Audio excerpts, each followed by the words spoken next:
Hi all, welcome back to Trisha's kitchen. ನಾನಿವತ್ತು ಬೆಂಡೆಕಾಯಿ ಸಾಂಬಾರು ಮಾಡ್ತಾಯಿದ್ದೀನಿ. ಯಾವ ಥರ ಮಾಡೋದು ಅಂತ ನೋಡ್ಕೊಳ್ಳಿ, ತುಂಬ ಚೆನ್ನಾಗಿರುತ್ತೆ. ಒಂದು ಸತಿ ನಾನು ಮಾಡೋ ಥರ ಟ್ರೈ ಮಾಡಿ. ನಾನಿವಾಗ ಒಂದು ಬಾಣಲಿಗೆ ಸ್ವಲ್ಪ ಎಣ್ಣೆ ಹಾಕಿ ಬಿಸಿ ಆದಮೇಲೆ ಅದಾದಮೇಲೆ ಕಟ್ ಮಾಡಿ ಇಟ್ಕೊಂಡಿರೋ ಅಂಥ ಬೆಂಡೆಕಾಯಿ ಹಾಕ್ಕೊಳ್ಳಿ. ಬೆಂಡೆಕಾಯಿ ಹಾಕ್ಕೊಂಡ್ಮೇಲೆ ಚೆನ್ನಾಗಿ ಹುರ್ಕೊಳ್ಳಿ.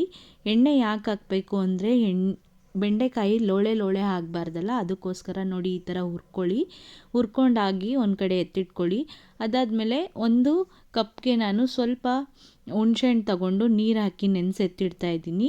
ಮಸಾಲೆಗೆ ತೆಂಗಿನಕಾಯಿ, ಒಂದು ಮಿಕ್ಸರ್ ಜಾರ್ಗೆ ಸ್ವಲ್ಪ ಗಸಗಸೆ, ಸ್ವಲ್ಪ ಜೀರಿಗೆ, 3 ಲವಂಗ, ಸ್ವಲ್ಪ ಚಕ್ಕೆ, ಒಂದು ಅರ್ಧ ಟೀ ಸ್ಪೂನಷ್ಟು ಶುಂಠಿ ಬೆಳ್ಳುಳ್ಳಿ ಪೇಸ್ಟು, ಪುದೀನ, ಕೊತ್ತಂಬರಿ ಸೊಪ್ಪು, 2 ಮೀಡಿಯಮ್ ಸೈಜಷ್ಟು ಈರುಳ್ಳಿ ತಗೊಂಡು ಕಟ್ ಮಾಡಿ ಹಾಕ್ಕೊತಾ ಇದ್ದೀನಿ.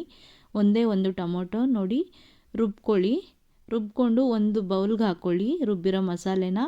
ಅದಕ್ಕೆ 2 ಸ್ಪೂನ್ ಆಗೋಷ್ಟು ಸಾಂಬಾರು ಪೌಡ್ರ್ ಹಾಕ್ಕೊಳ್ಳಿ.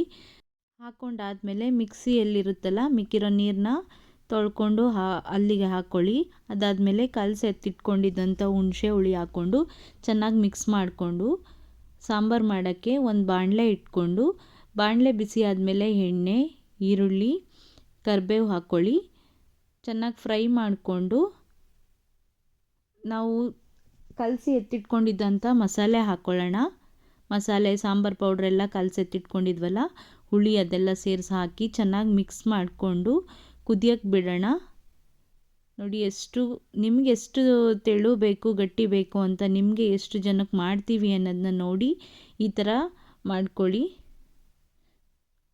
ಒಂದು 10 ನಿಮಿಷ ಕುದೀಲಿ ಸಾಂಬಾರು, ಎತ್ತಿಡೋಣ. ನೋಡಿ ಯಾವ ಥರ ಕುದೀತಾ ಇದೆ. ಇವಾಗ ಕುದೀತಾ ಇದ್ದಿದ್ದಕ್ಕೆ ರುಚಿಗೆ ತಕ್ಕಷ್ಟು ಉಪ್ಪು ಹಾಕ್ಕೊಳ್ಳಿ. ಉಪ್ಪು ಹಾಕ್ಕೊಂಡು ನಾವು ಹುರಿದು ಎತ್ತಿಟ್ಕೊಂಡಿದ್ವಲ್ಲ ಬೆಂಡೆಕಾಯಿ, ಅದನ್ನು ಹಾಕ್ಕೊಂಡು ಚೆನ್ನಾಗಿ ಮಿಕ್ಸ್ ಮಾಡ್ಕೊಳ್ಳಿ.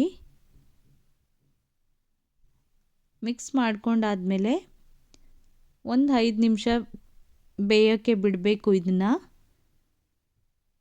ಇದು ಬೆಂದಾದಮೇಲೆ ನೋಡಿ ಯಾವ ಥರ ಬಂದಿದೆ ಅಂತ ನೋಡೋಣ. ನೋಡಿ ಎಷ್ಟು ಚೆನ್ನಾಗಿ ಕಾಣಿಸ್ತಿದೆ, ಚೆನ್ನಾಗಿ ಕುದ್ದಿದೆ. ಇದು ಮುದ್ದೆ, ಅನ್ನ, ಚಪಾತಿ ಎಲ್ಲದಕ್ಕೂ ಚೆನ್ನಾಗಿರುತ್ತೆ. ಒಂದು ಸತಿ ಟ್ರೈ ಮಾಡಿ. ನನಗಂತೂ ತುಂಬ ಇಷ್ಟ ಆಯಿತು. ಇದೇ ಥರ ಮಾಡ್ಕೊಳ್ಳಿ. ನೋಡಿ ನಾನಿವತ್ತು ಅನ್ನ ಮಾಡಿರಲಿಲ್ಲ, ಮುದ್ದೆ ಮಾಡ್ಕೊಂಡಿದ್ದೆ. ಮುದ್ದೆಗೆ ಈ ಸಾಂಬಾರಂತೂ ತುಂಬ ಚೆನ್ನಾಗಿರುತ್ತೆ. ಒಂದೇ ಒಂದು ಸತಿ ಟ್ರೈ ಮಾಡಿ ನೋಡಿ. ಇನ್ನೂ ಯಾರು ನನ್ನ ಚಾನಲ್ಗೆ ಸಬ್ಸ್ಕ್ರೈಬ್ ಮಾಡಿಲ್ಲ ಅಂದರೆ ಸಬ್ಸ್ಕ್ರೈಬ್ ಮಾಡ್ಕೊಂಡು ನೋಡಿ. ಲೈಕ್ ಮಾಡಿ, ಶೇರ್ ಮಾಡಿ, ಕಮೆಂಟ್ ಮಾಡಿ. ಬಾಯ್.